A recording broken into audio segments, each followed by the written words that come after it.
Welcome to स्वाध्याय e learning. स्वाध्याय e learning प्लॅटफॉर्मवरती आपलं स्वागत आहे. मित्रांनो, 100 महत्त्वाच्या चालू घडामोडी या आपल्या सिरीजमधलं हे पुढचं लेक्चर आहे, ज्याच्यामध्ये आपण कव्हर करणार आहे महत्त्वाचे पुरस्कार आणि क्रीडा पुरस्कार. हा टॉपिक आपण या ठिकाणी कव्हर करणार आहे. आपला साधारण टाईम स्पॅन असणार आहे जानेवारी 2019 पासून तर मार्च 2020 पर्यंतचा. हा 15 महिन्यांचा कालावधी आपण या ठिकाणी घेणार आहे. ठीक आहे. तर या पूर्ण 15 महिन्यांमधले जे पण काही महत्त्वाचे पुरस्कार आहे तेवढेच आपण या ठिकाणी डिस्कस करणार आहे. सर्व करणार नाही आहे. जसं मी तुम्हाला इंट्रोडक्शनच्या लेक्चरमध्ये सांगितलं होतं की ही आपली रिव्हिजन सिरीज आहे. या ठिकाणी आपण प्रत्येक गोष्ट डिटेलमध्ये जाऊन घेत नाही आहे.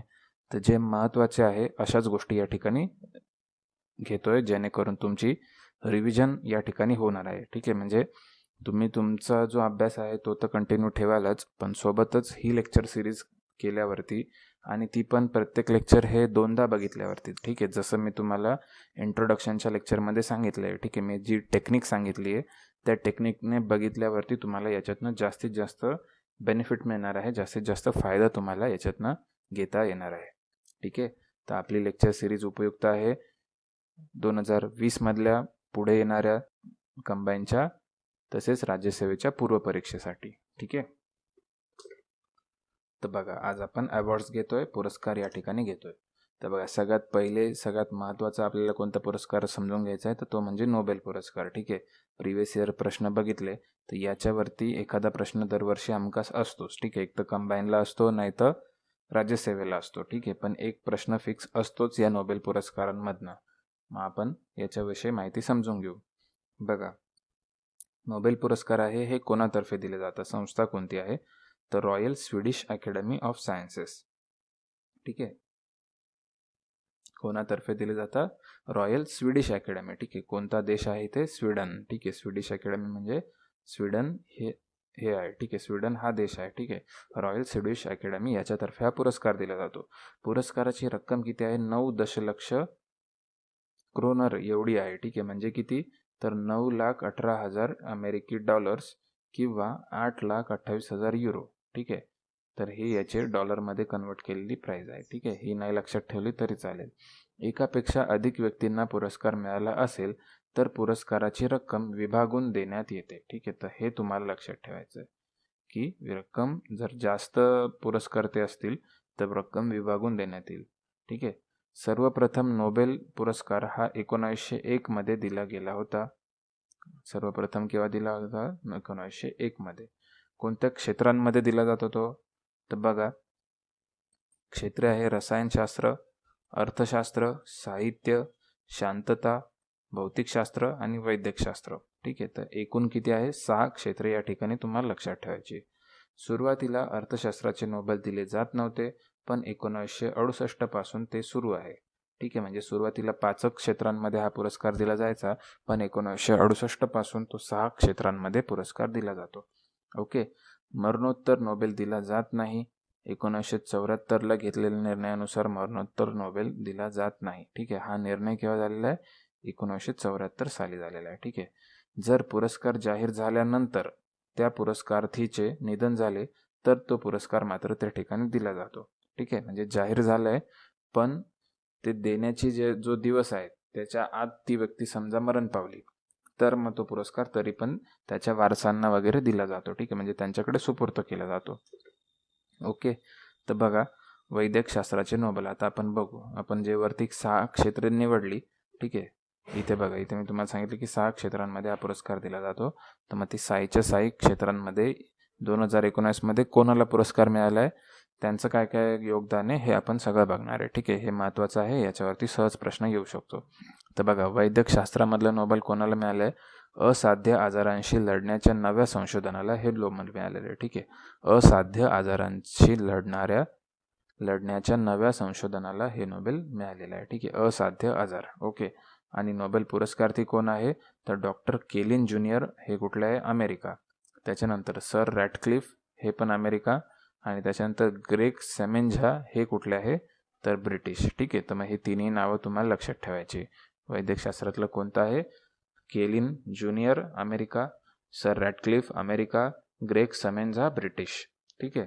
यांचं काय संशोधन आहे बघा एक्झॅक्टली, की शरीरातील ऑक्सिजन मात्रेमध्ये बदल ओळखून त्यानुसार प्रतिसाद देण्याचे पेशींचे कार्य कसे चालते, ठीक आहे, हे सिद्ध करून कर्करोग, रक्तक्षय, हृदयविकार यांसह अनेक असाध्य आजारांवर उपचार करण्याचा नवा मार्ग दाखवणाऱ्या संशोधनाला नोबेल मिळालेला आहे.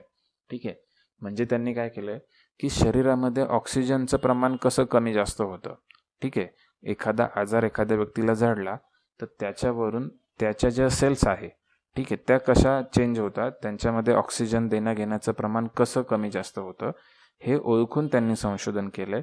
आणि त्याच्यावरून जे कॅन्सरसारखे रोग आहे किंवा हार्ट डिसिजेस आहे तर यांच्यावरती उपचार करण्यासाठी त्यांनी नवीन मार्ग शोधलेला आहे. ठीक आहे, जास्त टेक्निकॅलिटीमध्ये नाही जायचं आहे.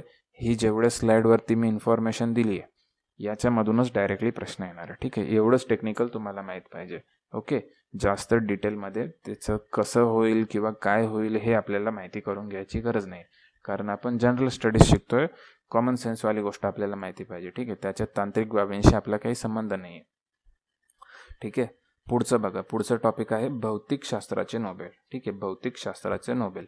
आता भौतिकशास्त्राचे नोबेल कोणाला मिळालंय तर बघा, त्याच्यासाठी काय त्यांची कन्सेप्ट आहे, विश्वाची उत्क्रांती आणि बाह्यग्रहाचा शोध याच्यासाठी हे दिलेलं आहे. ठीक आहे, विश्वाची उत्क्रांती, how the universe has been origin. ठीक आहे, ओरिजिन ऑफ युनिवर्स. आणि बाह्यग्रहाचा शोध.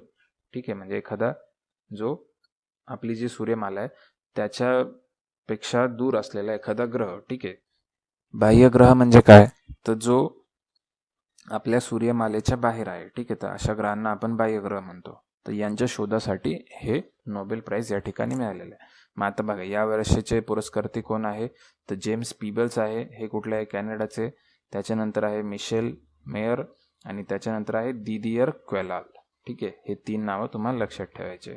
ओके, तर मग आता बघा, याच्यामध्ये हा पुरस्कार ना या 3 व्यक्तींना जरी डिवाइड करून दिला आहे, ठीक आहे, पण यांचं कार्य थोडंसं वेगवेगळं आहे. ठीक आहे, म्हणजे जसं बघा, आता इथले हे समोरचे 3 पुरस्कार बघा, तर समोरचे 3 नावं बघा, या तिघांना तो समान विभागून दिला जाणार आहे. म्हणजे प्रत्येकाला समजा जी रक्कम असणार आहे ती 33% अशी प्रत्येकाला मिळेल. ठीक आहे, 33.33, कारण तो प्रत्येकाला समान विभागून दिला जाणार आहे. ठीक आहे, पण हे भौतिकशास्त्राच्या नोबेलमध्ये कसा विषय आहे, भौतिकशास्त्राच्या नोबेलमध्ये कसं आहे की बघा, इथे 2 गोष्टींसाठी पुरस्कार दिला जातोय. एक तर विश्वाची उत्क्रांती कशी झाली याच्याविषयीचा शोध, तसेच बाह्यग्रहाचा शोध, या 2 गोष्टींसाठी. ठीक आहे, आणि जे सायंटिस्ट आहे एकूण तर ते 3 आहे. मग याच्यामुळे बघा, जेम्स पीबल्स जे आहे कॅनडाचे, यांनी महाविस्फोटापासून म्हणजे बिग बँगपासून तर आत्तापर्यंत विश्वाची कशी उत्क्रांती होत गेली, बिग बँगपासून आत्ताचं युनिवर्स कसं बनलं याच्याविषयी त्यांनी संशोधन केलं आहे. ठीक आहे, म्हणजे हा जो पहिला पॉईंट आहे याच्यासाठी यांना दिलं जात आहे. ठीक आहे, आणि हे जे मिशेल मेयर आहे आणि दिदियर क्वेलाल आहे यांना बाह्यग्रहाच्या शोधासाठी दिलं जात आहे. ठीक आहे, मग त्याच्यामुळे हा जो दुसरा पॉईंट आहे तर या दुसऱ्या पॉईंटमध्ये ह्या दोघांना दिलं जात आहे. ओके, समजतंय का. मग त्याच्यामुळे काय होणार आहे की 50% रक्कम यांना मिळणार आहे. ओके, त्या पुरस्काराची, आणि 50% रक्कम ह्या दोघांना मिळणार आहे. ठीक आहे, मग ती कशी होईल या दोघांना, म्हणजे ही इकडे 25% आणि इकडे ह्या तिसऱ्या व्यक्तीला 25%. समजतंय का. तर हा याच्यातला फरक आहे. ठीक आहे, तर हे मला तुम्हाला या ठिकाणी क्लिअर करायचं होतं. बस एवढीच गोष्ट थोडीशी कॅच आहे म्हणून लक्षात ठेवा. ठीक आहे, तर बघा, आता बाह्यग्रहाच्या शोधासाठी मेयर आणि दिदियर यांना नोबेल मिळाले.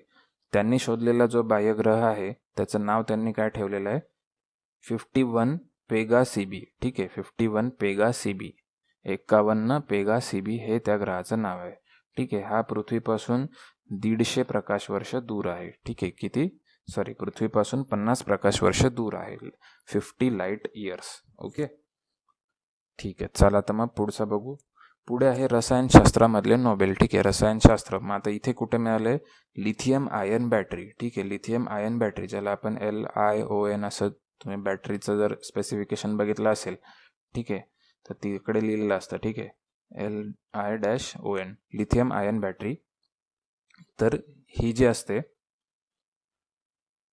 याच्यासाठी पुरस्कार मिळालेला आहे जॉन गुड इनफ यांना, तसेच स्टॅनले विहिंगम, त्याच्यानंतर अकिरा योशिनो. ठीक आहे, जॉन गुड इनफ आहे अमेरिकेमधले, स्टॅनले विहिंगम आहे ब्रिटनमधले, आणि अकिरा योशिनो आहे जपानमधले.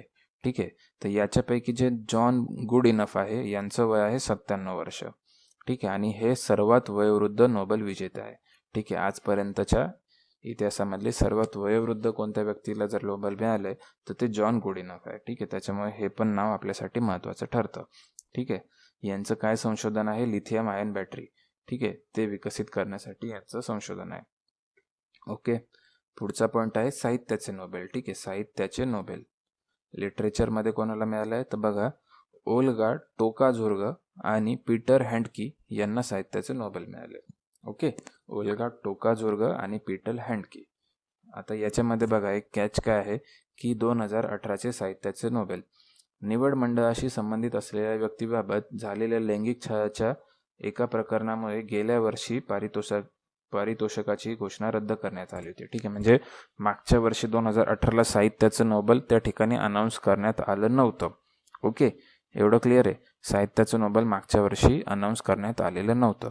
का नव्हतं करण्यात आलं तर त्या ठिकाणी मीटू जी चळवळ आहे हॅशटॅग मीटू याचा आरोप करण्यात आला होता. जे पुरस्कार निवडता, ठीक आहे, त्यांचं जे निवड मंडळ असतं त्याच्यामध्ये असलेल्या एका व्यक्तीवरती. ठीक आहे. त्याच्यामुळं त्या ठिकाणी पुरस्कार त्या ठिकाणी देण्यातच आला नव्हता, तो रद्द करण्यात आला होता. मग आता त्यांनी काय केलं की 2019मध्ये काय केलं की त्यांनी 2018 आणि 2019 ह्या दोन्हींचे पण त्यांनी पुरस्कार जाहीर केले. ठीक आहे. हे बघा, आता त्यांच्याविषयी थोडी माहिती घेऊ आपण. ओके. ओल्गा टोकाझुर्ग हे पोलंडचे आहे. यांना 2018चे साहित्याचे नोबेल मिळाले. ठीक आहे. म्हणजे आपल्याला लक्षात काय ठेवायचं आहे, ओल्गा टोकाझुर्ग यांना 18चे मिळालेले. ठीक आहे. म्हणजे आता हे जे दोन नाव आहे याच्यामध्ये ओल्गा टोकाझुर्ग यांना 18चे आहे आणि पीटर हँडकी जे आहे यांना 19 नोबेल आहे. ठीक आहे. आता बघा, ओल्गा टोकाझुर्ग काय आहे, हे सामाजिक कार्यकर्ते आहे, डाव्या विचारसरणीच्या विचारवंत आहे, समीक्षक आहे, वाचकाप्रती साथ लाभलेले लेखिका आहे. ठीक आहे. 1901 पासून साहित्याचे नोबेल पटकावणाऱ्या 116 साहित्यिकांपैकी टोकाझुर्ग या पारितोषिक मिळवणाऱ्या 15व्या महिला ठरलेल्या आहे. ठीक आहे. म्हणजे या महिला आहे तर कितव्या महिला आहे ते आपल्याला लक्षात ठेवायचं आहे. साहित्यामध्ये 15व्या महिला आहेत. ओके. तर हा 15 नावाचा हा जो आकडा आहे 15चा, हा आपल्यासाठी महत्त्वाचा आहे. याच्यानंतर बघा, ओल्गा यांच्या फ्लाईट या कादंबरीला इंटरनॅशनल बुकर पारितोषिकाने गौरवण्यात आलेले आहे. ठीक आहे. म्हणजे बघा, त्यांचा बुकर प्राईज सुद्धा त्यांना मिळालेलं आहे त्यांच्या फ्लाईट या कादंबरीसाठी. ओके. तर ही पण इन्फॉर्मेशन तुम्ही लक्षात ठेवा. त्याच्यानंतर बघा, पीटर हँडकी विषयी आपल्याला माहिती पाहिजे. तर पीटर हँडकी कुठले आहे? ऑस्ट्रेलियामधील कवी आहे, नाटककार आहे, अर्वाचीन इतिहासाचे वादग्रस्त भाष्यकार आहे, अनुवादक आहे, संवाद लेखक आहे, तसेच दिग्दर्शक आणि प्रबंध लिहिणारे सुद्धा आहे. ठीक आहे. तर हे त्यांचं भरपूर अफाट काम आहे. ओके. त्याच्यानंतर बघा, स्लोव्हेनियन सीमेवरती हँडकी यांनी युगोस्लेव्हियाचे समंथन केले होते. ठीक आहे. त्यांच्या पुस्तकावर दिग्दर्शक विम वेंडर्स यांनी चित्रपट सुद्धा बनवला होता. ठीक आहे. आता ही बाकीची इन्फॉर्मेशन आपल्याला लक्षात नाही राहिली तरी चालेल. एवढं लक्षात ठेवा की ते कोणत्या देशातले आहे? ऑस्ट्रिया या देशातले आहे. ठीक आहे. ऑस्ट्रिया या देशातले आहे. ठीक आहे. आणि त्यांना 2019चे नोबेल मिळालेले. ओके. पुढे जाऊया, शांततेचे नोबेल. ठीक आहे. नोबेल पीस प्राईज, शांततेचे नोबेल. मग आता बघा, हे काय, इथिओपियाचे पंतप्रधान आबिय अली यांना 100वा शांततेचा नोबेल पुरस्कार मिळालेला आहे आणि ते मिळवणारे इथिओपियाचे पहिले नागरिक आहे. ठीक आहे. म्हणजे बघा, आता हा पुरस्कार किती होता? 100वा होता, म्हणून हा महत्त्वाचा ठरतो. ठीक आहे. 100. ओके. तर मग आता बघा, हा कोणाला मिळालेला आहे? पंतप्रधान आबिय अली. हे कोणत्या देशाचे आहे? इथिओपिया. ठीक आहे. त्यांचा देश सुद्धा लक्षात ठेवा. आणि या देशामधनं नोबेल मिळवणारे ते पहिलेच व्यक्ती आहे. इथिओपियाच्या शेजारी असलेल्या इट्रिया या देशासोबत सीमावाद सोडवण्यासाठी निर्णायक पुढाकार घेतल्याने त्यांना हा पुरस्कार जाहीर झालेला आहे. ठीक आहे. म्हणजे त्यांचे शेजारच्या देशासोबत सीमावाद होते, बॉर्डर डिस्प्यूट्स होते. कोणता शेजारचा देश? इट्रिया हा देश. ठीक आहे. आणि ते सोडवण्यासाठी त्यांनी चांगल्या स्टेप्स घेतल्या आणि त्यांच्या ह्या चांगल्या शांततेच्या प्रयत्नांमुळे, शांततेच्या मार्गाने त्यांनी सीमावाद सोडवला. या त्यांच्या प्रयत्नामुळे त्यांना शांततेचं नोबेल मिळाले. ठीक आहे. तर मग हे करण्यामध्ये त्यांना इट्रियाचे जे अध्यक्ष आहे इसाईअस अफवरेकी, ठीक आहे, यांनी सहकार्य केलं. आता हा जो इट्रिया देश आहे शेजारचा, तर इथल्या अध्यक्षांनी सुद्धा त्यांना सहकार्य केलेलं आहे. त्यांचं काय नाव आहे? इसाईअस अफवरेकी. ओके. आता शांततेच्या नोबेलच्या शर्यतीत कोण होत्या? सामाजिक कार्यकर्त्या ग्रेटा थनबर्ग या शांती पुरस्काराच्या शर्यतीत होत्या. ठीक आहे, ग्रेटा थनबर्ग या शांती पुरस्काराच्या शर्यतीत होत्या, पण त्यांना ते मिळालेलं नाहीये. पुढचं बघा, पुढचं आहे अर्थशास्त्राचे नोबेल. ठीक आहे, नोबेल प्राइज फॉर इकॉनॉमिक्स. आता अर्थशास्त्राचे नोबेल हे भारतीय वंशाचे अमेरिकी अर्थशास्त्रज्ञ अभिजित बॅनर्जी, त्यांच्या पत्नी एस्थर डफलो, ओके, आणि मायकल क्रेमर यांना जाहीर झालेले आहे. ठीक आहे, तर 3 नावं आपल्याला लक्षात ठेवायची: अभिजित बॅनर्जी, एस्थर डफलो आणि मायकल क्रेमर. ओके, आता बघा यांचा काय विषय होता. यांचा विषय जो होता ना, ज्याच्यावरती त्यांनी संशोधन केलं, तो होता जागतिक दारिद्र्य निर्मूलनासाठी प्रायोगिक दृष्टिकोन. या विषयावरील संशोधनासाठी त्यांना 2019चे नोबेल प्राइज दिलेले आहे. ठीक आहे, या प्रयोगावर आधारित त्यांच्या नव्या दृष्टिकोनामुळे केवळ 2 दशकांत विकासात्मक अर्थशास्त्राचे स्वरूप बदलले आणि या क्षेत्रात मोठ्या प्रमाणावर संशोधन सुरू आहे. ठीक आहे, म्हणजे त्यांनी काय केलं, इन शॉर्ट डेव्हलपमेंटल इकॉनॉमिक्स, विकासात्मक अर्थशास्त्र या विषयावरती त्यांनी संशोधन केलेलं आहे. आणि सोबतच गरिबी हटाव याच्यासाठी आपण काय काय नवीन दृष्टिकोनातून करू शकतो हे पण त्यांनी त्या ठिकाणी सांगितलेलं आहे. मग आता बघा, अभिजित बॅनर्जी यांच्याविषयी आपल्याला माहिती पाहिजे, तर ती माहिती काय, त्यांचं वय आहे 58 वर्ष. त्यांचा जन्म 1961 मुंबईमध्ये झाला होता. ठीक आहे, तर हे मुंबई तुम्ही लक्षात ठेवा, कारण इथे आपल्याला प्रश्नाचा ट्रॅप इथे येऊ शकतो. ठीक आहे, मुंबईऐवजी आपल्याला कलकत्ता येईल आणि कलकत्ता आपल्याला योग्य वाटेल, कारण का तर हे बंगाली गृहस्थ आहे. ठीक आहे, पण तसं नाही आहे, त्यांचा जन्म मुंबईत झालेला आहे. पण आता त्यांचं शिक्षण तिकडे झालेलं आहे. शिक्षण कुठे झालेलं आहे? कोलकाता युनिव्हर्सिटीमध्ये. त्याच्यानंतर ते JNUमध्ये पण शिक्षण घेतलं आहे आणि त्याच्यानंतर हार्वर्डमध्ये त्यांनी शिक्षण घेतलेलं आहे. ओके, 2003मध्ये Abdul Latif Jameel poverty action lab, ठीक आहे, Abdul Latif Jameel poverty action lab याची स्थापना त्यांनी केलेली आहे. ठीक आहे, आणि स्थापना करताना एस्थर डफलो आणि सेंधिल मुलयानाथन यांनी त्यांना सहकार्य केलं होतं. ठीक आहे, एस्थर डफलो या त्यांच्या पत्नी आहे, त्यांनी सुद्धा त्यांना Abdul Latif Jameel poverty action lab याची स्थापना करण्यामध्ये सहकार्य केलेलं आहे. त्याच्यानंतर बघा, संयुक्त राष्ट्रांमध्ये त्यांनी योगदान दिलेलं आहे. युनायटेड नेशन्समध्ये सुद्धा त्यांचं कॉन्ट्रीब्युशन आहे. संयुक्त राष्ट्रीय सरचिटणीसांच्या उच्चस्तरीय समितीमध्ये त्यांचा समावेश होत होता. ठीक आहे, 1998मध्ये अर्थशास्त्राचे नोबेल पश्चिम बंगालचे अमर्त्य सेन यांना मिळाले होते. त्यानंतर हा सन्मान मिळणारे अभिजित बॅनर्जी हे दुसरे बंगाली आहे. ठीक आहे, मगाशी मी सांगितलं होतं ते बंगाली आहे, तर ते कितवे बंगाली आहेत? दुसरे बंगाली आहे ज्यांना अर्थशास्त्राचं नोबेल मिळालं आहे. ठीक आहे, याच्या आधी कोणाला मिळालेलं आहे? डॉक्टर अमर्त्य सेन यांना मिळालेलं आहे. ओके, यांची पुस्तके कोणती प्रसिद्ध आहे? Making aid work, volatility and growth, good economics and bad economics, good for hard times. हे पुस्तक अभिजित बॅनर्जी आणि एस्थर डफलो या दोघांचं आहे. त्याच्यानंतर पुअर इकॉनॉमिक्स हे पुस्तकसुद्धा अभिजित बॅनर्जी आणि एस्थर डफलो या दोघांचं आहे. ठीक आहे, म्हणजे हे 2 असे पुस्तकं आहे जे त्यांनी दोघांच्या जोडीने लिहिलेले आहे. ठीक आहे, आणि हे जे 3 पुस्तकं आहे हे त्यांचे वैयक्तिक पुस्तक आहे. ठीक आहे, तर हे 5ही नावं तुम्ही लक्षात ठेवा, याच्यावरती आपल्याला प्रश्न येऊ शकतो. ठीक आहे, नावांवरती प्रश्न येऊ शकतो असं माझं प्रिडिक्शन आहे. ठीक आहे, तर बघा, making aid work, volatility and growth, good economics and bad economics, good for hard times and poor economics. ठीक आहे, ही 5ही नावं तुम्ही लक्षात ठेवा. त्याच्यानंतर बघा, आता त्यांच्या पत्नींविषयी माहिती घेऊ आपण. एस्थर डफलो यांचं काय काय काम आहे? ठीक आहे, यांचं वय आहे 54 वर्ष, जन्म आहे 1972 साली. अर्थशास्त्रात नोबेल मिळालेल्या त्या दुसऱ्या महिला आहे आणि सर्वात तरुण विजेत्या आहे. ठीक आहे, बघा आपल्याला इथे 2 गोष्टी नवीन कळाल्या की अर्थशास्त्रामध्ये नोबेल मिळवणाऱ्या त्या दुसऱ्या महिला आहे, बरोबर, आणि त्या सर्वात यंग आहे. ठीक आहे, सर्वात यंग आहे. आणि सर्वात एल्डर कोण बघितलं आपण इतक्यात? तर जॉन गुडइनफ बघितले आपण. ठीक आहे, ज्यांचं सर्वात जास्त वय आहे, हे बघा इथे सर्वात वयोवृद्ध नोबेल विजेते जॉन गुडइनफ. ठीक आहे, आणि सर्वात यंग कोण आहे? तर त्या एस्थर डफलो आहे, ज्यांचं वय आहे 54 वर्ष. ठीक आहे, आता बघा, ते प्राध्यापक आहे अर्थशास्त्रासाठी कोणत्या कॉलेजमध्ये? तर मॅसेच्युसेट युनिव्हर्सिटी ऑफ टेक्नॉलॉजी, MIT. ठीक आहे, अमेरिकेतलं जे MIT आहे फेमस, मॅसेच्युसेट इन्स्टिट्यूट ऑफ टेक्नॉलॉजी, त्या ठिकाणी त्या अर्थशास्त्राचे प्राध्यापक आहे. तसेच त्या सहसंचालक आहे कोणाच्या? तर अब्दुल लतीफ जमील दारिद्र्य निर्मूलन प्रयोगशाळा. ठीक आहे, जी इतक्यात आपण बघितली की Abdul Latif Jameel poverty action lab ही त्यांच्या पतीने म्हणजे अभिजित बॅनर्जी यांनी स्थापन केलेली आहे. त्यांच्या त्या सहसंचालक आत्ताच्या घडीला आहे. त्यांचे संशोधनपर ग्रंथ कोणते आहेत? अभिजित बॅनर्जी यांच्यासोबत पुढील विषयावरचा पुअर इकॉनॉमिक्स हा त्यांचा ग्रंथ आहे. तसेच त्या संपादक आहे अमेरिकन इकॉनॉमिक रिव्ह्यू या न्यूजपेपरच्या. ठीक आहे, अमेरिकन इकॉनॉमिक रिव्ह्यू. ओके, इथे मी लिस्ट दिलेली आहे नोबेलचे भारतीय मानकरी कोण कोण आहे त्यांची. तर आत्तापर्यंतचे जेवढे पण भारतीय व्यक्तींना नोबेल मिळालेले आहे त्यांची यादी या ठिकाणी आपण दिलेली आहे. ठीक आहे, तर तुम्ही व्हिडिओ पॉज करून ही लिस्ट एकदा वाचू शकता. ठीक आहे, जस्ट एकदा वाचून घ्या व्हिडिओ पॉज करून, तुमच्या डोक्यात ते चांगलं फीड होऊन जाईल. ठीक आहे, जर आपल्याला याच्या बेसिकवरती प्रश्न आला नोबेलच्या, तर मग तो इथनं पण येऊ शकतो की कोणाकोणाला नोबेल मिळालेलं आहे, कोणत्या साली मिळालेलं आहे, ठीक आहे, कोणत्या विषयासाठी मिळालेलं आहे. तर एकदा ओव्हरलुक करून घ्या ही यादी. ठीक आहे, म्हणजे तुम्हाला त्याचे रिव्हिजन होऊन जाईल. पुढचा टॉपिक आहे बुकर पुरस्कार. ठीक आहे, बुकर प्राइज.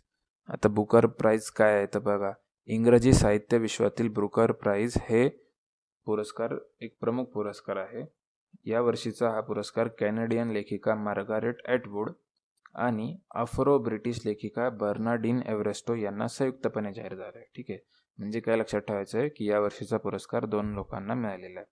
कोण 2 लोक?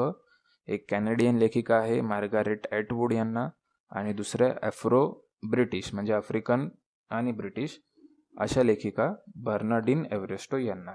ठीक आहे, तर 1992 मध्ये बुकर समितीने एकाच वेळी 2 जणांना पुरस्कार दिला जाणार नाही हे ठरवले होते. ठीक आहे, मग बघा 1992 मध्येच त्यांनी ठरवलं होतं की संयुक्तपणे दिला जाणार नाही, पण परीक्षक मंडळाने 5 तासांहून अधिक चर्चा करून नियमांना बगल देऊन 2 जणांना एकाच वेळेस पुरस्कार दिला. म्हणजे बघा यावेळेस हे एक्सेप्शन झालेलं आहे 2019 साली.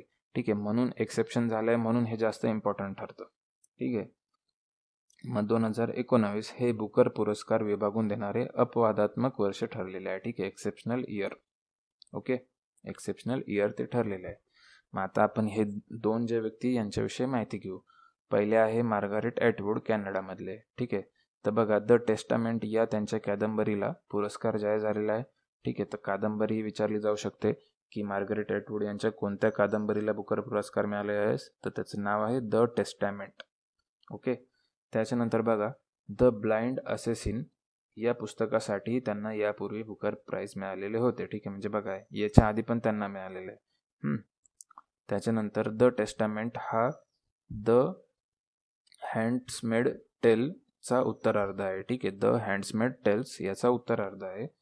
ॲटवूड या बुकर पुरस्कार पटकावणाऱ्या सर्वात वयोवृद्ध विजेत्या ठरलेल्या आहे. ठीक आहे, म्हणजे बुकर प्राइज मिळालेल्या सर्वात एल्डर व्यक्ती त्या ठरलेल्या आहे. त्यांना वयाच्या 79व्या वर्षी हा पुरस्कार मिळालेला आहे. ठीक आहे, तर याच्यामुळे सुद्धा ते महत्त्वाचं ठरतं की सर्वात वयोवृद्ध बुकर प्राइज विनर त्या ठरलेल्या आहे मार्गारेट ॲटवूड. कोणत्या देशाच्या आहे त्या? तर कॅनडा. ठीक आहे, त्याच्यानंतर बघा बर्नार्डिन एव्हरेस्टो. ठीक आहे, यांचं हे आफ्रो ब्रिटिश आहे. यांची काय आहे कादंबरी? तर गर्ल, वुमन अँड ऑदर या कादंबरींसाठी त्यांना बुकर प्राइज या ठिकाणी जाहीर झालेले आहे. कोणत्या 3? हे 3 नाही आहे, एकच याचं नाव आहे गर्ल, वुमन, ऑदर. ठीक आहे, प्रथमच कृष्णवर्गीय महिलेस हा पुरस्कार मिळालेला आहे. ठीक आहे, फर्स्ट टाइम एखाद्या ब्लॅक महिलेला हा पुरस्कार मिळालेला आहे. ठीक आहे, प्रथमच एखाद्या कृष्णवर्णीय महिलेला हा पुरस्कार मिळालेला आहे, त्याच्यामुळे हे नाव इम्पॉर्टंट ठरतं आपल्यासाठी. गर्ल, वुमन, ऑदर ही एव्हरेस्टो यांची 8वी कादंबरी आहे. 1982 मध्ये theatre of the black woman ही संस्था त्यांनी सुरू केली होती. त्याच्यानंतर the spread the word writer development agency ही संस्था त्यांनी सुरू केली होती. ठीक आहे, बघा कोणत्या 2 संस्थांचे नावं लक्षात ठेवायचे? The theatre of the black woman, त्याच्यानंतर the spread of the word writer. ठीक आहे, ही नावं आपल्याला लक्षात ठेवायची. आता बुकर पुरस्काराविषयी आपण बेसिक जाणून घेऊ काय काय. आता बघा बुकर पुरस्कार का दिला जातो? तर इंग्रजी भाषेत लिहिलेला UK किंवा आयर्लंडमध्ये प्रकाशित झालेल्या कादंबरीला दरवर्षी हा पुरस्कार दिला जातो. ठीक आहे, तर ही पण टर्म्स अँड कंडिशन आहे. UK किंवा आयर्लंडमध्ये तिचं प्रकाशन व्हायला पाहिजे. ओके, आणि इंग्रजी भाषेत पाहिजे. ह्या 2 कंडिशन लक्षात ठेवा. साहित्यिकाचे नागरिकत्व कोणत्याही देशाचे असले तरी चालते. ठीक आहे, म्हणजे तो जो व्यक्ती आहे ज्याने ते लिहिलेलं आहे तो कोणत्याही देशाचा असला तरी चालेल, पण लिहिलेली कादंबरी इंग्लिशमध्ये पाहिजे आणि दुसरी गोष्ट ती UK मध्ये प्रकाशित झाली पाहिजे किंवा आयर्लंडमध्ये प्रकाशित झाली पाहिजे. 1969 मध्ये पहिला बुकर पुरस्कार देण्यात आला होता. या पुरस्काराची रक्कम आहे 5 लाख युरो, ठीक आहे, म्हणजे $62,000. ठीक आहे, तर एवढी इन्फॉर्मेशन सफिशियंट आहे बुकर प्राईजसाठी. पुढे जाऊ. पुढचा पुरस्कार आहे रॅमन मॅक्सेसे पुरस्कार. रॅमन मॅक्सेसे पुरस्कार याला आशियाचे नोबेल असे पण म्हणतात. ठीक आहे, तर बघा हा पुरस्कार कोणाला मिळाला आहे? पत्रकार रवीश कुमार वय 44 यांना हा पुरस्कार मिळाला आहे. रवीश कुमार तुम्हाला माहिती असतील ते NDTVचे पत्रकार आहे. त्यांचं प्राईम टाईम हा लोकप्रिय शो आहे आणि या पुरस्कार देताना त्यांच्या मानपत्रात काय म्हटलंय तर त्यांनी अत्यंत माहितीपूर्ण, खोचक पण संयमी व गंभीर अशी पत्रकारिता NDTVच्या माध्यमातून केली आहे. तुम्ही आवाजहीन लोकांचा आवाज बनलेला आहात असं म्हणून त्यांना त्या ठिकाणी तो पुरस्कार देण्यात आलेला आहे. ठीक आहे, म्हणजे त्यांना काय म्हटलंय? The voice of voiceless people, आवाजहीन लोकांचा आवाज. ठीक आहे, त्यांचा शो कोणता आहे? प्राईम टाईम हा त्यांचा शो आहे. रवीश कुमार हे मूळचे बिहारमधले असून जितवारपूर हे त्यांचे गाव असून इतिहास हा त्यांचा अभ्यासाचा विषय आहे. ठीक आहे, त्यांचं ग्रॅज्युएशन कशामध्ये झालं आहे? इतिहासामध्ये झालेलं आहे. बिहारमधलं त्यांच्या गावाचं नाव काय आहे? जितवारपूर. ठीक आहे, तर एवढी माहिती आपल्याला त्यांच्याविषयी लक्षात ठेवायची. मग आता बघा रॅमन मॅक्सेसे पुरस्कार याच्याविषयी आपण बेसिक जाणून घेऊ. रॅमन मॅक्सेसे पुरस्काराला आशियाचे नोबेल म्हणतात. हा 1957 पासून दिला जातो. 1957 मध्ये फिलिपाईन्स व रॉकफेलर ब्रदर फंड, ठीक आहे, Rockefeller brothers fund, Rockefeller brother निधी, ठीक आहे, तर ह्या दोघांनी मिळून हा पुरस्कार सुरू केलेला आहे.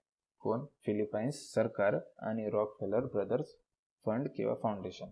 ठीक आहे, मग फिलिपाईन्सचे 7वे अध्यक्ष रॅमन मॅक्सेसे यांच्या स्मृतीनिमित्त हा पुरस्कार दरवर्षी दिला जातो. ठीक आहे, फिलिपाईन्सचे कितवे अध्यक्ष? 7वे अध्यक्ष. ठीक आहे, हे रॅमन मॅक्सेसे आहे. ठीक आहे, तर हे फिलिपाईन्सचे 7वे अध्यक्ष होते. त्यांच्या स्मृतीप्रित्यर्थ हा पुरस्कार दिला जातो. 2018 मध्ये हा कोणाला मिळाला होता? तर भारत बाटवानी यांना मिळाला होता आणि सोनम वांगचुक या 2 भारतीयांना या ठिकाणी हा पुरस्कार मिळाला होता. ठीक आहे, सोनम वांगचुक तुम्हाला माहिती असेल कोण आहे.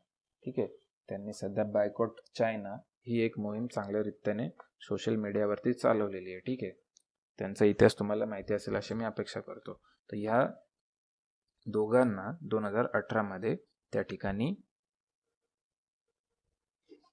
रॅमन मॅक्सेसे पुरस्कार हा देण्यात आला होता. ठीक आहे, पुढचा पुरस्कार आहे ज्ञानपीठ पुरस्कार. ठीक आहे, ज्ञानपीठ पुरस्कार. आता बघा, सुप्रसिद्ध मल्याळी कवी अकित्तम यांना ज्ञानपीठ जाहीर झालेलं आहे. ठीक आहे, कोणाला जाहीर झालेलं आहे? अकित्तम यांना. हे मल्याळी कवी आहे. ठीक आहे, केरळमधले आहे, मल्याळी कवी आहे. त्यांचं नाव काय आहे? अकित्तम. 2019चा 55वा ज्ञानपीठ पुरस्कार आहे.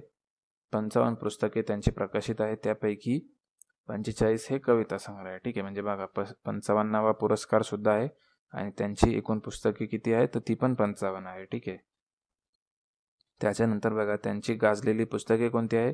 वीरवदम, बलिदर्शनम, निमिषक्षेत्रम, अमृतखतिका, अक्कित्तम कवितका, अंतिम काल महाकालम. ठीक आहे, तर ही त्यांची पुस्तके आहेत. 2018 मध्ये अमिताभ घोष यांना ज्ञानपीठ पुरस्कार देण्यात आला होता. तो 54वा होता आणि ते पहिले इंग्रजी लेखक होते ज्यांना हा ज्ञानपीठ पुरस्कार मिळाला होता. ठीक आहे, तर हे पण तुम्ही लक्षात ठेवा. 18 मध्ये कोणाला मिळालं? अमिताभ घोष. ते कोणत्या भाषेत लिखाण करायचे? इंग्रजीमध्ये. ठीक आहे, 19 मध्ये कोणाला मिळाला? अकित्तम यांना. ते कोणत्या भाषेत लिखाण करायचे? तर मल्याळममध्ये. ठीक आहे, 2018चा 54वा होता आणि 19चा जो होता तो 55 होता. ठीक आहे, एवढी माहिती सफिशियंट आहे. आता बघा ज्ञानपीठ पुरस्काराचे बेसिक आपण जाणून घेऊ. ज्ञानपीठ पुरस्कार काय आहे ते. ठीक आहे, तर ज्ञानपीठ पुरस्कार बघा भारतीय साहित्याच्या बाबतीतील हा सर्वोच्च पुरस्कार आहे. ठीक आहे, भारतीय साहित्याच्या बाबतीतील हा सर्वोच्च पुरस्कार आहे. याची स्थापना 1961 मध्ये साहू शांतीप्रसाद जैन यांनी केली होती. ठीक आहे, साहू शांतीप्रसाद जैन यांनी केली होती. पहिला ज्ञानपीठ पुरस्कार मिळाला होता 1965 साली मल्याळम लेखक जी शंकर कुरूप यांना. ठीक आहे, बघा इथे आपल्याला हाही प्रश्न येऊ शकतो, कारण बघा पहिला मल्याळम लेखकाला मिळालेला आहे आणि या वर्षीचा 19चा पण मल्याळम लेखकाला मिळालेला आहे. ठीक आहे, असा हा कोइन्सिडेंट आहे, त्याच्यामुळे ही लाईन सुद्धा आपल्याला विचारली जाऊ शकते. 8व्या परिशिष्टातील 22 भाषांतील साहित्यास हा दिला जातो. ठीक आहे, 8व्या परिशिष्टातील 22 भाषांतील साहित्यामध्ये हा दिला जातो. या पुरस्काराचे स्वरूप काय आहे तर 11 लाख रुपये स्वरूप आहे. प्रशस्तीपत्र काय आहे, ब्रॉन्झ सरस्वतीची मूर्ती हे याचं स्वरूप आहे. महाराष्ट्रातील ज्ञानपीठ विजेते कोण, वि स खांडेकर, वि वा शिरवाडकर, विंदा करंदीकर आणि भालचंद्र नेमाडे. ठीक आहे, तर हे तुम्ही लक्षात ठेवा 4 नावं. ओके, हे महाराष्ट्रातील विजेते आहे. त्याच्यानंतर बघा साहित्य अकादमी पुरस्कार. आता साहित्य अकादमी पुरस्कार हा 2019चा कवयित्री अनुराधा पाटील यांना या ठिकाणी जाहीर झालेला आहे. ठीक आहे, कवयित्री अनुराधा पाटील, त्यांच्या कदाचित अजूनही या काव्यसंग्रहाला हा पुरस्कार मिळालेला आहे. कोणतं नाव आहे काव्यसंग्रहाचं, कदाचित अजूनही. प्राचार्य मधुसूदन पेन्ना यांच्या प्रज्ञाचक्षुम याला साहित्य पुरस्कार मिळाला. ठीक आहे, प्रज्ञाचक्षुम याला साहित्य पुरस्कार मिळालेला आहे. ठीक आहे, म्हणजे आता हे वेगवेगळ्या भाषांमध्ये कोणत्या याला मिळालेला आहे. ठीक आहे, तर संस्कृत मधला जो असेल तर तो प्रज्ञाचक्षुम याला मिळालेला आहे. तसेच इंग्रजी मधला जो आहे तो शशी थरूर यांच्या एरा ऑफ डार्कनेस या पुस्तकाला मिळालेला आहे. ठीक आहे, एरा ऑफ डार्कनेस. आणि नेपाळी भाषेतील पुरस्कार जाहीर झालेला नाहीये, तर हा फॅक्ट आपल्याला लक्षात ठेवायचा. नेपाळी भाषेतील पुरस्कार या ठिकाणी जाहीर झालेला नाहीये. ओके, या पुरस्काराचे स्वरूप काय आहे तर स्वरूप आहे 1 लाख रुपये, एवढं आपल्याला लक्षात ठेवायचं आहे. आता कवयित्री अनुराधा पाटील यांच्याविषयी आपण लक्षात ठेवू. 1981 साली त्यांचा दिंगत हा पहिला कविता संग्रह प्रसिद्ध झाला होता. ठीक आहे, काय नाव आहे त्याचं, दिंगत हे नाव आहे. 1981 साली प्रसिद्ध झाला होता आणि हा त्यांचा पहिला कविता संग्रह होता. ठीक आहे, इतर कविता संग्रह कोणते त्यांचे, तरीही नावाचं एक आहे, दिवसेंदिवस नावाचं एक आहे, वाळूच्या पत्रात मांडलेला खेळ हा एक आहे. ओके, तर हेही तुम्ही लक्षात ठेवा. आता बघा साहित्य अकादमी पुरस्कार हे कोणातर्फे दिलं जातं तर साहित्य अकादमीतर्फे दिलं जातं. ठीक आहे, मग याची स्थापना कधी झालेली आहे, 1954 मध्ये याची स्थापना झालेली आहे. त्याच्यानंतर 24 भाषांमधील साहित्याला हा पुरस्कार दिला जातो. मग त्या 24 कोणत्या भाषा आहे, 8 शेड्यूल मधल्या 22 भाषा, 8व्या परिशिष्टामधल्या 22 अधिक 2, मग अधिक 2 मध्ये इंग्रजी व राजस्थानी. ठीक आहे, अशा 24 भाषांना. जो आपण ज्ञानपीठ बघितला तो फक्त 22 भाषांनाच दिला जातो, तिथे त्या 2 ऍड नाही होत, पण इकडे त्या ऍड होतात. ठीक आहे,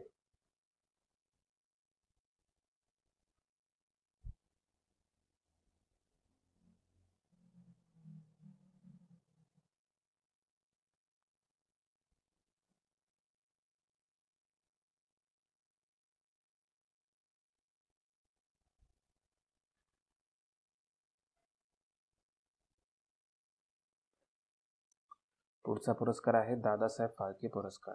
ठीक आहे, दादासाहेब फाळके पुरस्कार. आता बघा हा पुरस्कार मिळाला अमिताभ बच्चन यांना. हे या पुरस्काराचे 50वे मानकरी ठरलेले आहे. 1969 मध्ये चित्रपटसृष्टीमध्ये त्यांनी पदार्पण केलं. भुवन शोम या चित्रपटातून त्यांनी सूत्रधार म्हणून आवाज दिला होता. ठीक आहे, भूमिका नव्हती केली, आवाज दिला होता. कोणत्या चित्रपटामध्ये, भुवन शोम. त्याच्यानंतर 7 हिंदुस्तानी या चित्रपटामध्ये त्यांची पहिली भूमिका आहे. त्याच्यानंतर बॉम्बे टू गोवा 1972, जंजीर 1973 या चित्रपटांमुळे ते नायक म्हणून प्रसिद्धी मिळाली त्यांना. अग्निपथ, ब्लॅक, पा व पिकू या चित्रपटांसाठी त्यांना राष्ट्रीय पुरस्कार मिळालेले आहे. त्यांना पद्मश्री, पद्मभूषण आणि पद्मविभूषण हे 3ही राष्ट्रीय पुरस्कार या ठिकाणी मिळालेले आहे.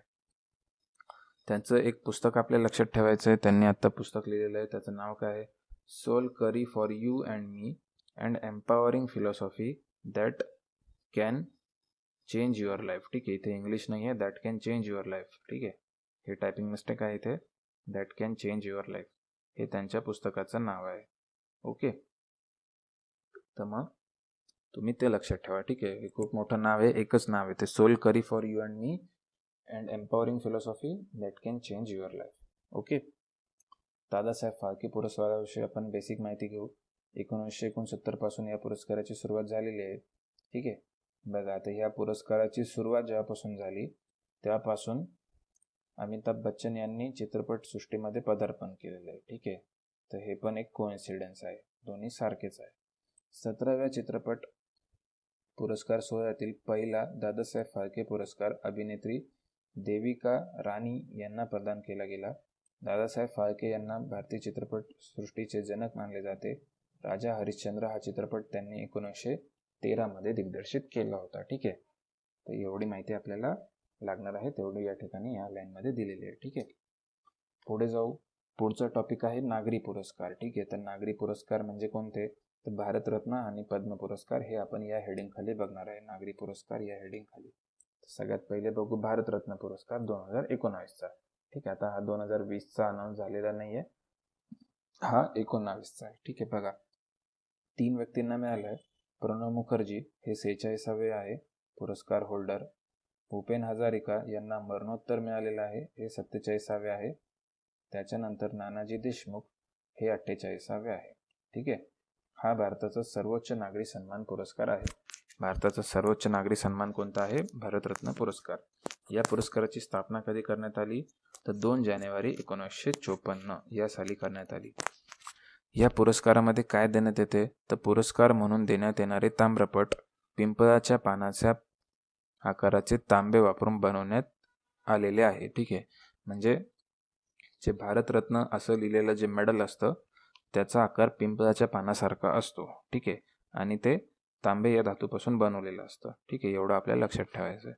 याची लांबी असते 59 मिलीमीटर, रुंदी असते 48 मिलीमीटर आणि जाडी असते 3 मिलीमीटर. ठीक आहे, आणि त्याचं गळ्यात घालता येईल अशा पद्धतीने त्याचं लॉकेट तयार केलेलं असतं. ओके, पुढचं बघा. सूर्याच्या चिन्हासह त्या ठिकाणी भारतरत्न असे लिहिलेले असते, तर पाठीमागील बाजूस अशोक स्तंभ असते व त्याला लागून सत्यमेव जयते असे लिहिलेले असते. ठीक आहे, पांढऱ्या रंगाची रिबीन जोडलेली असते, हे त्याच्याविषयीची माहिती आहे. डिसेंबर 2011 साली हा सन्मान देण्यासाठी नियमात बदल करण्यात आला. सध्या कोणत्याही क्षेत्रात अतुलनीय कामगिरी करणाऱ्या व्यक्तीला भेदभावाशिवाय हा पुरस्कार दिला जातो. एका वर्षी जास्तीत जास्त 3 व्यक्तींना हा दिला जातो, पण याच्यामध्ये सुद्धा अपवाद आहे 1999 साली. ठीक आहे, तिथे 3 पेक्षा जास्त व्यक्तींना हा पुरस्कार देण्यात आला होता. ठीक आहे, म्हणजे एकदा या ठिकाणी अपवाद घडलेला आहे. ठीक आहे, तर ते साल पण आपल्याला माहिती पाहिजे, 1999 साली. बघा आता आपण ह्या 3 व्यक्तींविषयी माहिती घेऊ. पहिले आहे प्रणव मुखर्जी. आता हे तर आपल्याला माहिती आहे, हे 46वे आहे भारतरत्न पुरस्कार प्राप्त.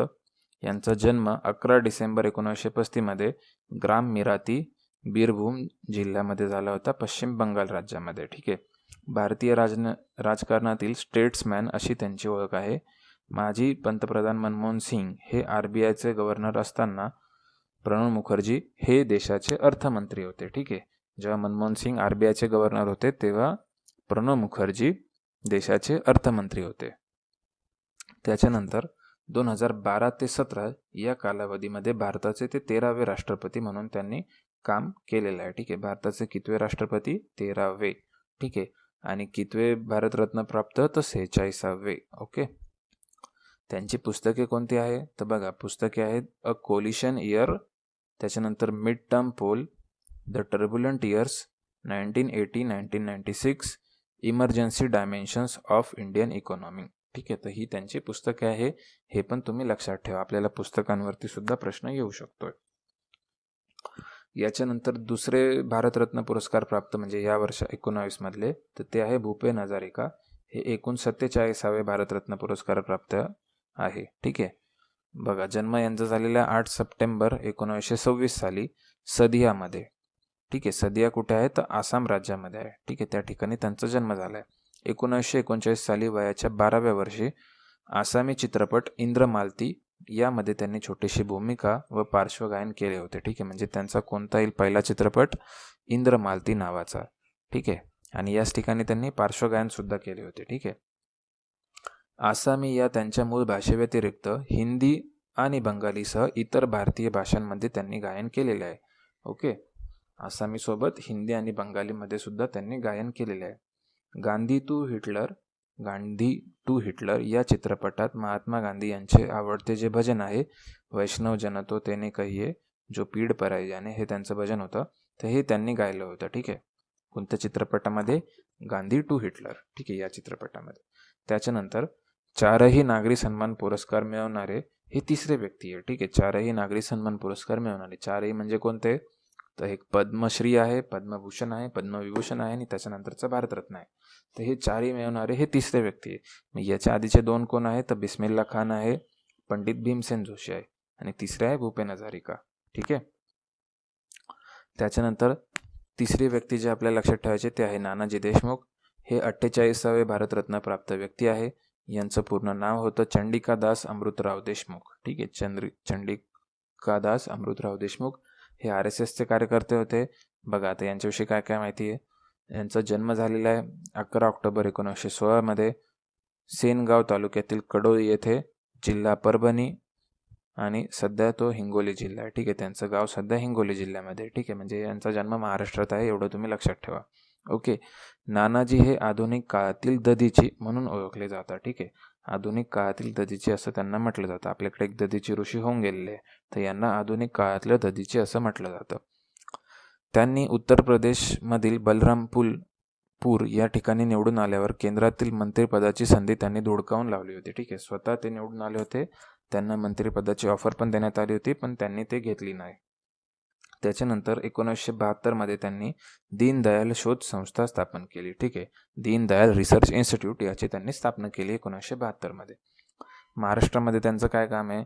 नानाजींनी मराठवाड्यातील दुष्काळग्रस्त बीड जिल्ह्यातील सोनदरा येथे, ठीक आहे, सोनदरा येथे तलावातील गाळ काढून सफाई करणे, नागपूरमधील वंचित मुलांसाठी बाल जगत प्रकल्प स्थापन करणे, तसेच बिहारमधील सिंगभूम व अखेरीस मध्य प्रदेशातील चित्रकूट या ठिकाणी त्यांनी कामाचा ठसा उठवला. ठीक आहे, म्हणजे बघा त्यांनी महाराष्ट्रामध्ये पण काम केलंय, MP मध्ये पण केलंय, बिहारमध्ये पण केलंय. चित्रकूट आणि परिसरातील 500 गावं दत्तक घेऊन ग्राम विकासाचे काम त्यांनी सुरू केले. ठीक आहे, चित्रकूट आणि परिसरातील 500 गावं त्यांनी दत्तक घेतले आणि त्या ठिकाणी ग्राम विकासाच्या विविध संकल्पना आणि योजना त्यांनी त्या ठिकाणी राबवल्या. चित्रकूट ग्रामोदय विश्वविद्यालयाची स्थापना सुद्धा त्यांनी केली. तसेच राजस्थान व उत्तर प्रदेशमध्ये संघ प्रचारक म्हणून त्यांनी काम केले आहे. ठीक आहे, तर संघाचे जे प्रचारक असतात त्याच्यापैकी हे एक होते. ओके, राज्यसभा सदस्य म्हणूनही त्यांनी काम पाहिलेले आहे. ठीक आहे, नंतर ते BJPत आल्यामुळे त्यांनी राज्यसभा सदस्य म्हणून सुद्धा काम पाहिलेले आहे. ठीक आहे, एवढी इन्फॉर्मेशन त्यांच्याविषयी सफिशियंट आहे. पुढचं जरा भारतरत्नाविषयी आपण स्टॅटिक गोष्टी माहिती करून घेऊ, ज्या कधी विचारले जाण्याची शक्यता आहे. ठीक आहे, त्याच्यामुळे एकदा ओव्हरलुक करून घेऊ, म्हणजे चुकून जर प्रश्न आला तर आपला सहज त्या ठिकाणी सॉर्ट आउट होऊन जाईल. तर बघा, सर्वाधिक भारतरत्न कोणत्या राज्यातील व्यक्तींना मिळालेले आहे? ठीक आहे, तर असा क्रम लावायला लावलं तर महाराष्ट्र त्याच्यामध्ये क्रमांक 1ला येईल, ज्याच्यामध्ये 9 लोकांना मिळालेले आहे. त्याच्यानंतर UP आहे, ज्याच्यामध्ये 8 लोकांना मिळालेले, आणि त्याच्यामध्ये तमिळनाडू आहे, जिथे 7 लोकांना मिळालेले. ठीक आहे, तर हा उतरता क्रम तुम्ही असा लक्षात ठेवा, टॉप 3 राज्य. ठीक आहे, मग आता हे जे 9 आहे, तर मग 9 कोण आहे महाराष्ट्रातले, तर त्याची यादी खाली दिलेली आहे. बघा, पहिलं नाव आहे महर्षी केशव कर्वे, दुसरं नाव आहे पांडुरंग वामन काने, तिसरं नाव आहे आचार्य विनोबा भावे, चौथं नाव आहे डॉक्टर बाबासाहेब आंबेडकर, पाचवं नाव आहे JRD टाटा, सहावं नाव आहे लता मंगेशकर, सातवं नाव आहे पंडित भीमसेन जोशी, आठवं नाव आहे सचिन तेंडुलकर आणि 9वं नाव आहे नानाजी देशमुख. ठीक आहे, तर एवढी नावे आपल्याला लक्षात ठेवायची. याच्यानंतर बघा, भारतरत्न प्राप्त प्रथम महिला कोण आहे? तर प्रथम महिला आहे श्रीमती इंदिरा गांधी. ओके, प्रथम राष्ट्रपती कोण आहे? तर ते सर्वपल्ली राधाकृष्णन आहे. प्रथम मरणोत्तर कोणाला जाहीर झाला होता? तर तो लाल बहादूर शास्त्री यांना जाहीर झाला होता.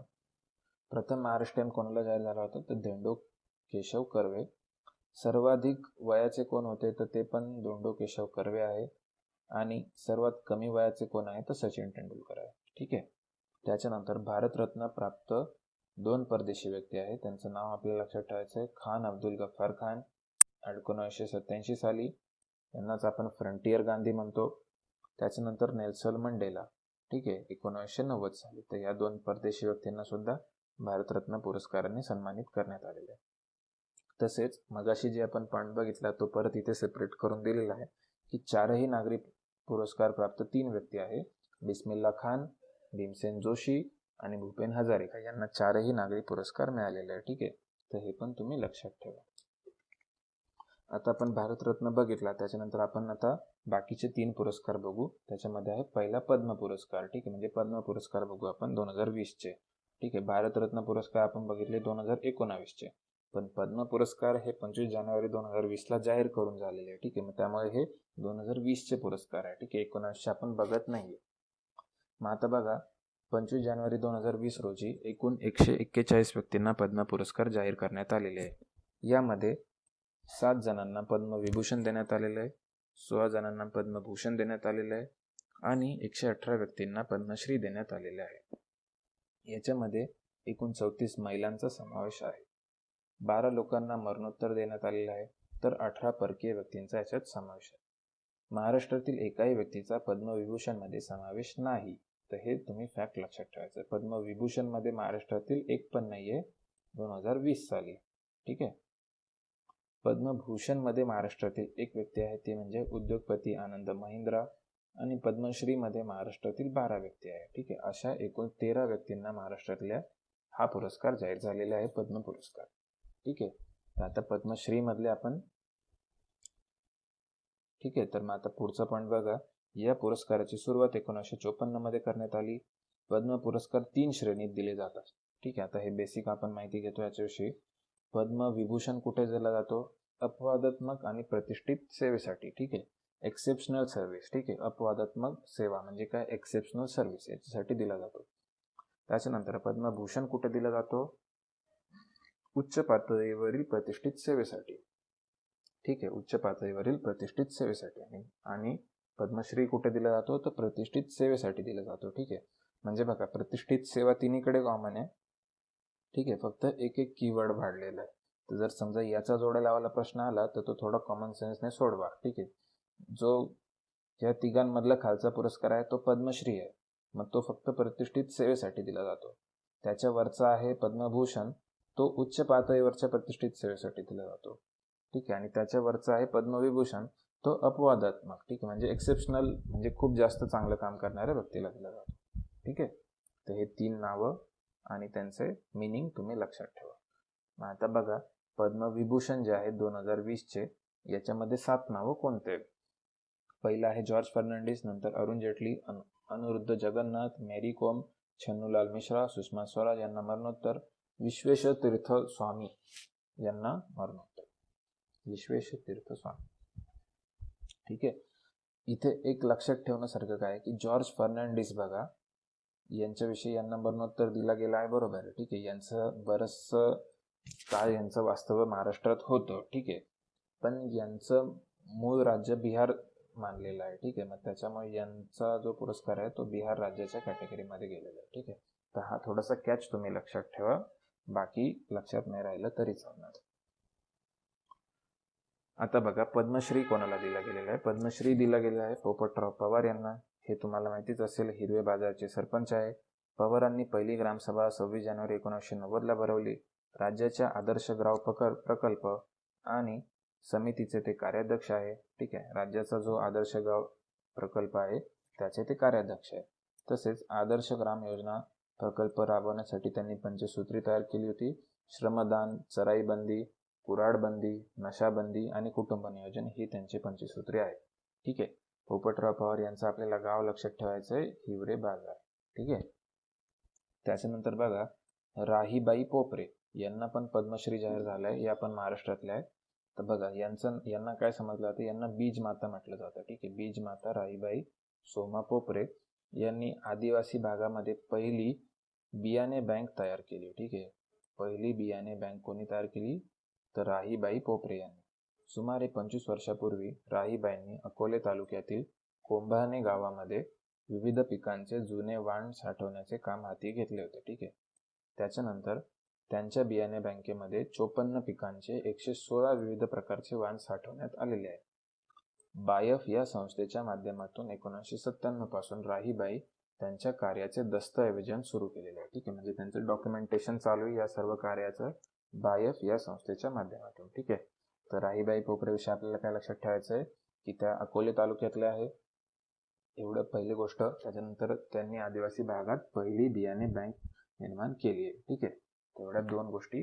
आणि तिसरी गोष्ट, त्यांना बीज माता असं म्हटलं जातं. ओके, तर एवढे आपल्याला लक्षात ठेवायचे. ठीक आहे.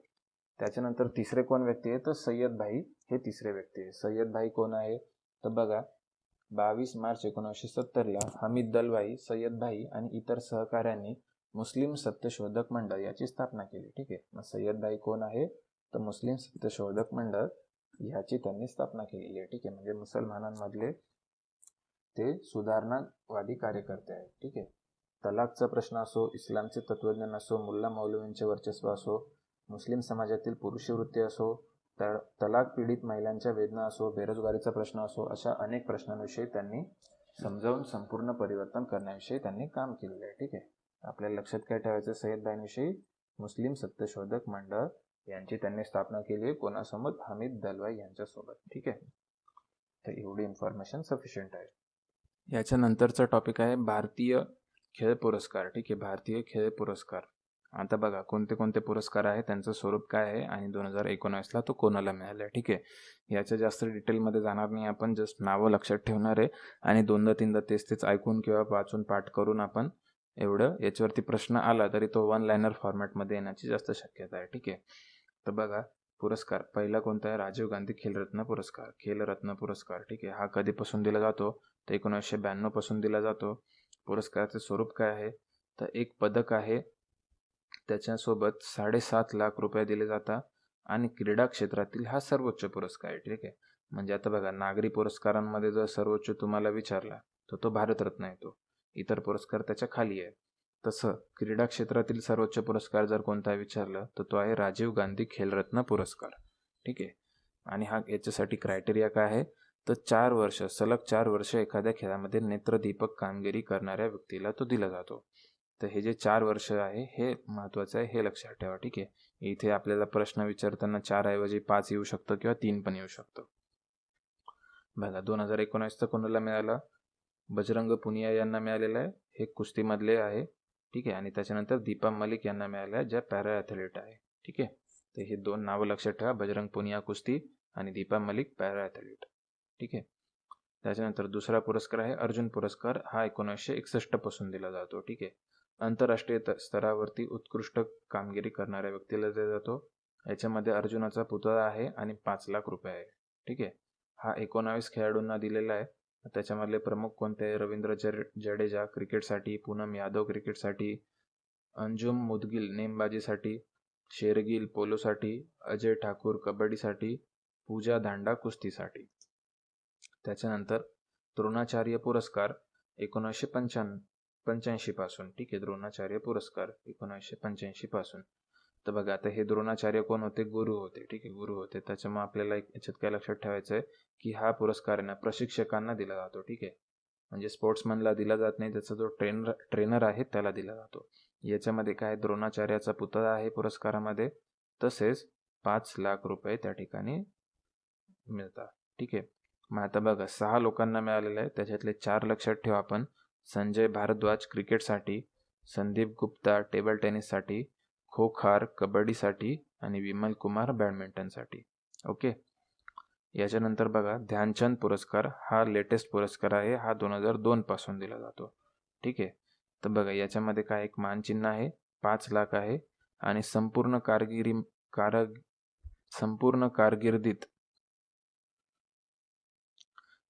कारकिर्दीत उत्कृष्ट खेळ करणाऱ्या व्यक्तीला हा पुरस्कार दिला जातो. ठीक आहे, मग आता बघा कोणाला मिळाला आहे, मॅन्युअल फेडरिक याला मिळाला आहे हॉकीसाठी, लाल रेमसेंग यांना मिळाला आहे धनुर्विद्यासाठी आणि मनोज कुमार यांना मिळालेला आहे कुस्तीसाठी. एकूण 5 जणांना हा देण्यात आलेला आहे. ठीक आहे, त्याच्यातली आपण या ठिकाणी 3 नावे घेतलेली आहेत जी महत्त्वाची आहे. ठीक आहे, तर एवढे इन्फॉर्मेशन आपल्याला माहिती पाहिजे. ठीक आहे, मी परत एकदा रिपीट करतो हवं तर. खेळ पुरस्कारांमध्ये बघा राजीव गांधी खेलरत्न 1992 पासून सलग 4 वर्ष कामगिरी पाहिजे, बजरंग पुनिया आणि दीपा मलिक यांना मिळाला आहे. अर्जुन पुरस्कार 1961 पासून. ठीक आहे, हा 19 लोकांना मिळालेला आहे. त्याच्यानंतर द्रोणाचार्य पुरस्कार हा प्रशिक्षकांना देण्यात येतो 1985 पासून, हा 6 लोकांना मिळालेला आहे. ध्यानचंद पुरस्कार हा संपूर्ण कारकिर्दीमध्ये उत्कृष्ट खेळ करणाऱ्या क्रीडापटूला दिला जातो, हा एकूण 5 जणांना देण्यात आला आहे. ठीक आहे. तर बघा, या ठिकाणी आपण सर्व पुरस्कार जे महत्त्वाचे होते ते या ठिकाणी आपण पूर्ण केलेले आहे. ठीक आहे. तर जर हे लेक्चर तुम्हाला आवडलं असेल तर तुम्ही याला लाईक करू शकता, तसेच शेअर करू शकता, आपल्या चॅनलला सबस्क्राईबसुद्धा करू शकता. काही प्रश्न असल्यास मला कमेंटही करू शकता.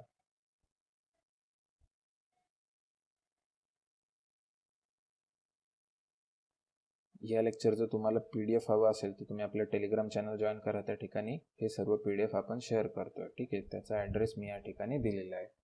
ओके. आय होप तुम्हाला लेक्चर आवडत आहे आणि तुम्ही सर्व लेक्चर एन्जॉय करताय. भेटूया पुढच्या लेक्चरमध्ये. धन्यवाद.